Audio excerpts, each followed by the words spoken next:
এজন মানুহৰ জেহাদী মানুহৰ ভিডিঅ' লৈ আহিছোঁ। জেহাদী চিনি পাইছে কোন জেহাদী হয়?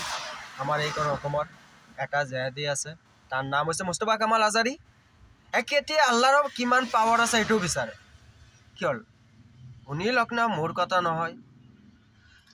আল্লাহৰ শক্তি কিমান, আল্লাহৰ পাৱাৰ কিমান,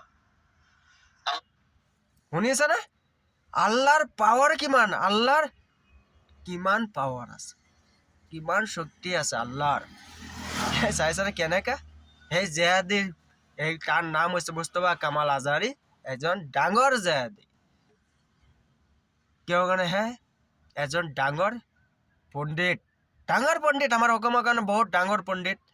এতিয়া আমাৰ ৰাজ্যসভাৰে সুধিছে, এবাৰ আপোনালোকে কমেণ্ট কৰি জনাব আমাৰ আল্লাহৰ পাৱাৰ কিমান, আল্লাহৰ পাৱাৰ কিমান আছে, কিমান শক্তি আছে আল্লাহৰ, সেইটো আপোনালোকে জনাব। মুস্তফা কামাল আজাৰী এজন ডাঙৰ পণ্ডিত হয়, এজন পণ্ডিত, এজন ডাঙৰ জেহাদী হয়।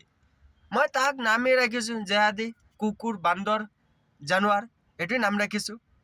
মুস্তফা কামাল আজাৰীৰ এনচাৰটো আপোনালোকে নিশ্চয় দিব, বা এইখন কুকুৰে কেনেকৈ আমাৰ জবাব দিব লাগে, বা আল্লাহৰ পাৱাৰ কিমান, আল্লাহৰ শক্তি কিমান, এইটোও বিচাৰি আছে এইখন কাবিৰে, এইখন জেহাদী।